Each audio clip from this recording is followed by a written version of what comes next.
സിബിൻ്റെ വലിയ ചെറ്റത്തരം എന്ന് തന്നെ പറയണം. അത്രയ്ക്ക് മോശമായ ഒരു കാര്യമാണിപ്പോൾ അദ്ദേഹത്തിൻ്റെ വാക്കുകളിൽ നിന്ന് നമുക്ക് മനസ്സിലാകുന്നത്.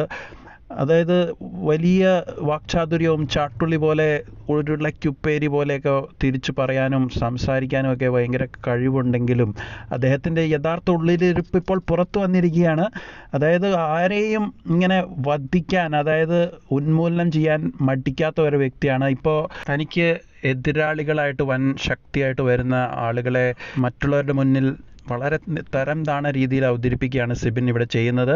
അതായത് ഇപ്പോൾ പൂജയായിട്ട് സംസാരിച്ചിരിക്കുമ്പോൾ പറയുന്നത് ഗബ്രി വെറും ഒരു പ്ലെയർ, പക്ഷേ അവള് ഭയങ്കര നിലവാരം കുറഞ്ഞ ഒരു വ്യക്തിയാണ്. ഈ ബിഗ് ബോസ് സീസൺ 6ൻ്റെ പേര് തന്നെ അവൾ കളഞ്ഞു. അവൾ ഇവിടെ നിന്ന് പോകണം, അവൾ ഇവിടെ നിന്ന് പോയാലേ ഈ സീസൺ രക്ഷപ്പെടുകയുള്ളൂ എന്നൊക്കെയാണ്. അപ്പോൾ ജാസ്മിനെ ഉദ്ദേശിച്ചാണ് ഈ പറയുന്നത്.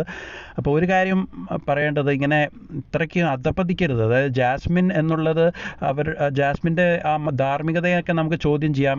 അവരുടെ പേഴ്സണൽ ലൈഫിലൊക്കെ ജാസ്മിൻ ചെയ്തത് വളരെ മോശമാണ്. പക്ഷേ ഒരു ഗെയിമർ എന്ന നിലയിൽ അവരാണ് ഇപ്പോഴും ഈ ഷോയിൽ കത്തി നിൽക്കുന്നത്. ജാസ്മിൻ ഇല്ലെങ്കിൽ ഈ ഷോയുടെ റേറ്റിംഗ് പകുതിയായിട്ടെങ്കിലും കുറയും. ലവ് ട്രാക്ക് കളിച്ച് അത് വളരെ പ്രശ്നത്തിലായെങ്കിലും എന്നിട്ടും ഇപ്പോൾ പിടിച്ചു നിൽക്കുന്നുണ്ട്.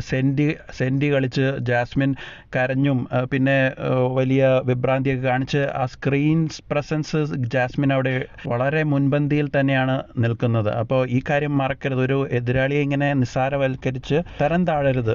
ഈ സീസണിൽ ഏറ്റവും കൂടുതൽ കണ്ടന്റ് ഉണ്ടായിരിക്കുന്നതും ഈ ജാസ്മിനോടനുബന്ധിച്ച് തന്നെയാണ്. അവർ 2 ദിവസമൊന്നും കുളിക്കില്ല എന്നൊക്കെ വളരെ നേരിട്ട് സ്ട്രെയിറ്റ് ആയിട്ടാണ് പറഞ്ഞിരിക്കുന്നത്. പിന്നെ മാത്രമല്ല, ഇപ്പോൾ സിബിൻ സായിക്കെതിരെയും തിരിഞ്ഞിരിക്കുകയാണ്. അതായത് ഈ പൂജയോടും മറ്റുള്ളവരോടൊക്കെ പറയുകയാണ് സായിനെ വിശ്വസിക്കാൻ കൊള്ളില്ല, അതുകൊണ്ട് അവനോട് നമുക്ക് അത്ര കൂറ് വേണ്ട എന്നുള്ള രീതിയിൽ. അപ്പോൾ ശക്തരായ എതിരാളികളെയെല്ലാം മറ്റുള്ളവരുടെ മുൻപിൽ ഇല്ലാതാക്കാനുള്ള ശ്രമമാണ് സിബിൻ നടത്തുന്നത്. ചുരുക്കി പറഞ്ഞാൽ ഈ ഭാവി മുന്നിൽ കണ്ട് രാഷ്ട്രീയ നേതാവിനെ പോലെ വെട്ടി നിരത്താനുള്ള എല്ലാ പ്ലാനിങ്ങോടുകൂടിയാണ് സിബിൻ കളിച്ചുകൊണ്ടിരിക്കുന്നത്.